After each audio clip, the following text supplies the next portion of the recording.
یہ وہ عمر ہے. رات کو گشت میں نکلے اپنے غلام اسلم کو لے کر. ایک بدو بڑھیا، بچے رو رہے.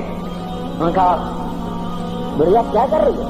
یہ بچے کیوں رو رہے ہیں؟ کیا یہ بھوک سے رو رہے ہیں؟ کہانی میں کیا ہے؟ کہ کچھ بھی نہیں ہے، پانی رکھا ہوا ہے صرف، کیونکہ گھر میں کچھ نہیں ہے. تو ان کو بہلا رہی ہوں کہ روتے روتے سو جائیں گے. پھر اس نے کہا عمر اور میرا فیصلہ اللہ کے دربار میں ہوگا. تو عمر پر کب کبھی تاری ہو، آنسو بہ پڑے. فرمانے لگے عمر کو تیرے حال کی کیا خبر؟ تو اس نے کہا تو ہمارا خلیفہ کیوں بنا ہے؟ اگر ہمارے حال کی خبر نہیں رکھتا تو ہمارا بادشاہ کیوں بنا ہے؟ ہمارا خلیفہ کیوں بنا ہے؟ اللہ کے ہاں گریبان پکڑ کے عمر کا. اسی وقت بھاگے، بیت المال سے کھانا نکالا، سامان نکالا، بوری میں بھرا. ان کے غلام نے کہا میں اٹھاؤں؟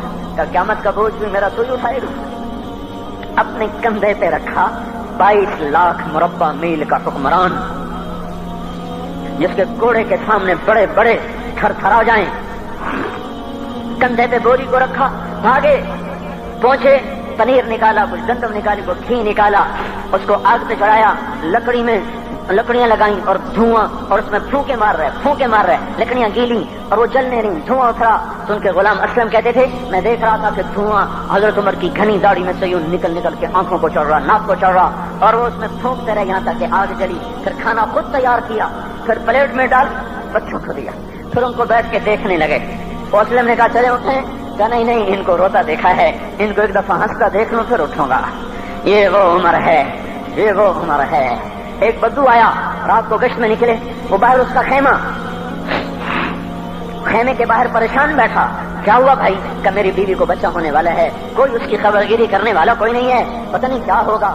حضرت عمر بھاگے، اپنی بیوی کو اٹھایا. اٹھو. کس کی؟ خلیفہ کی بیوی، 22 لاکھ مربع میل کے حکمران کی بیوی. ایک جنت کا کام آ گیا، جنت کی کمائی کا موقع آ گیا. بیوی کو ساتھ لیا، ایک معصوم، ایک غریب دایا، ایک غریب بدو کے گھر پہنچا دیا. انہوں نے بچہ، وہ اندر گئی، اس کا کام کیا، بچہ پیدا ہوا. ان کا امیر المومنین کہ یہ کیا ہوا؟ یہ آپ ہیں؟ کا غم نہ کر، فکر نہ کر، میں تیرا ساتھی ہوں. اور وہ بڑھیا جس کے بچوں کو کھانا کھلایا، وہ کہنے لگی کاش تیری جگہ عمر کی جگہ تو خلیفہ ہوتا، کاش عمر کی جگہ تو خلیفہ ہوتا تو وہ میرے جیسا کوئی ہوتا. کہتا میں ہی تو عمر ہوں. تو انہوں نے فرمایا تو کل دربار میں آ جانا، عمر کے نزدیک تو مجھے بھی دیکھ لے گی، عمر کے نزدیک مجھے بھی دیکھ لے گی. یہ وہ عمر ہے جس کے اسلام لانے پر کائنات روئی، جنات روئے، آسمان کے فرشتے روئے جس کی شہادت پر. یہ وہ عمر ہے. پر نماز پڑھاتے ہوئے کافر کے ہاتھوں خنجر لگا. نماز میں خنجر، جنت کی ایسی بشارتیں. تو آپ نے اپنے بیٹے عبداللہ بن عمر سے کہا بیٹا جاؤ حضرت اما عائشہ سے کہو کہ عمر اپنے ساتھیوں کے پڑوس میں دفن ہونے کی اجازت چاہتا ہے. اگر وہ اجازت دے دے تو مجھے لے جانا، نہیں تو مجھے جنت البقیع میں ڈال دینا. وہ آئے، حضرت عائشہ بیٹھی رو رہی تھی. ان کا اما جان میرا باپ عمر یہاں اجازت چاہتا ہے. تو حضرت عائشہ نے کہا یہ جگہ تو میں نے اپنے لیے رکھی تھی. ابا جان مبارک ہو، اجازت مل گئی. کہا نہیں بیٹا ممکن ہے میرے شرم میں اجازت دی ہو، جب میں مر جاؤں مجھے اٹھا کے لے جانا، دروازے پہ رکھنا، اجازت ملے تو لے جانا، نہیں تو واپس کر دینا. پھر جب موت کی آہٹ کو محسوس کیا تو رونے لگے. حضرت علی آئے، حضرت حسن آئے. کہا عمر کیوں رو رہے ہو؟ موت کے ڈر سے.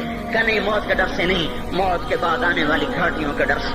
تو فرمایا نہ رو، میرے ان کانوں نے کتنی دفعہ سنا ہے کہ میں گن بھی نہیں سکتا کہ اللہ کے نبی نے کہا تھا ابو بکر اور عمر جنت کے بڑی عمر کے لوگوں کے سردار ہیں. تو عمر اور رونے لگے. کہا تو گواہی دے گا ابو الحسن، میری جنت کی گواہی دے گا قیامت کے دن؟ آپ نے کہا میں بھی دوں گا، میرا یہ بیٹا حسن بھی گواہی دے گا کہ اللہ کے نبی نے یہ بات فرمائی تھی. اتنی خوشخبریاں مل گئی. پھر فرمایا اپنے بیٹے سے بیٹا میرا سر زمین پہ رکھ دے. گود میں تھا، انہوں نے زمین پہ رکھنے کی بجائے پنڈلی پہ رکھ دیا، پنڈلی پہ. انہوں نے پھر فرمایا بیٹا میں کہہ رہا ہوں زمین پہ رکھ دے. انہوں نے زمین پہ رکھ دیا.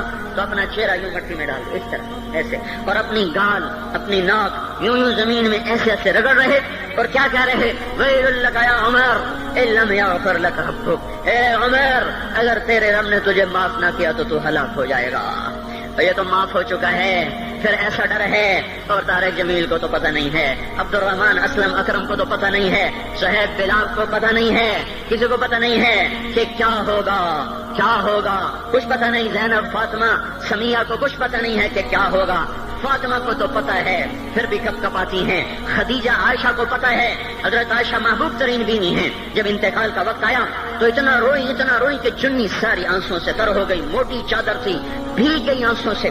عبداللہ ابن عباس آئے، کہنے لگے اماں جان آپ کیوں رو رہی ہیں؟ آپ اللہ کے محبوب کی سب سے پیاری بیوی ہیں، آپ کا اور اب اللہ کے نبی کا کی ملاقات میں صرف موت کا پردہ حائل ہے، ادھر آپ کی روح نکلے گی، ادھر آپ اللہ کے نبی کے پاس پہنچ جائیں گی۔ فرمایا عبداللہ مجھے دھوکہ نہ دے، کاش میں پیدا ہی نہ ہوئی ہوتی، کاش میں پیدا ہی نہ ہوئی ہوتی۔